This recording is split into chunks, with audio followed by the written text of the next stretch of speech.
মধ্যপ্রাচ্যে চলমান উত্তেজনার মধ্যে ইরানের সামরিক রণকৌশল দেখে অবাক যুক্তরাষ্ট্র, ইসরায়েল সহ পশ্চিমা বিশ্ব।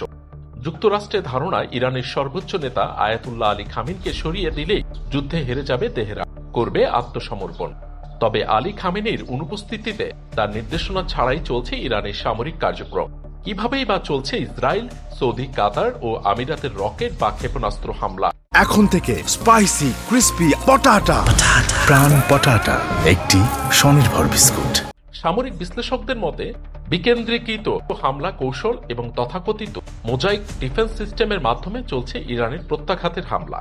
মোজাইক ডিফেন্স সিস্টেমে বিক্ষিপ্ত হয়ে স্বাধীনভাবে কাজ করে প্রত্যেক কমান্ড ইউনিট, অর্থাৎ এক কমান্ডার জানেন না আরেক কমান্ডারের কার্যক্রম, তাই নেই পরিকল্পনা ফাঁস হওয়ার ভয়।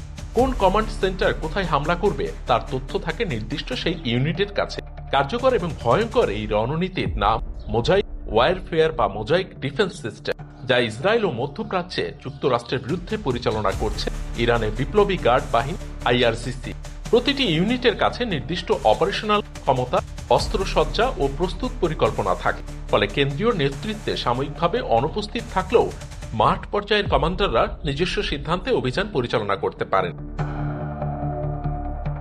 ইরানের বহুল চর্চিত এই রণকৌশল ইসরায়েল ও যুক্তরাষ্ট্রের বিরুদ্ধে চলমান যুদ্ধেও এই কৌশল পারদর্শীভাবে ব্যবহার করতে দেখা যাচ্ছে তেহরানকে। আধুনিক যুদ্ধে কেন্দ্রভূত কমান্ড সেন্টার সহজ লক্ষ্য বস্তুতে পরিণত হতে পারে। সাইবার হামলা বা নির্ভুল ক্ষেপণাস্ত্র আঘাতে তা অকার্যকর হয়ে যাওয়ারও ঝুঁকি থাকে। ইরানের বিকেন্দ্রভূত মডেল সেই ঝুঁকি মোকাবেলায় তৈরি। কৌশলগত নির্দেশনা শীর্ষ পর্যায় থেকে এলেও বাস্তবায়ন হয় বহুস্তরীয় কমান্ড চেইনের মাধ্যমে। সরাসরি শক্তির সমতা লড়াইয়ের বদলে কৌশলগত বৈচিত্র্য, দ্রুততা ও সমন্বিত সক্ষমতার উপর নির্ভর করেই ইরান তার সামরিক প্রস্তুতি বজায় রাখছে, যা বর্তমান আঞ্চলিক নিরাপত্তা সমীকরণে গুরুত্বপূর্ণ প্রভাব ফেলছে।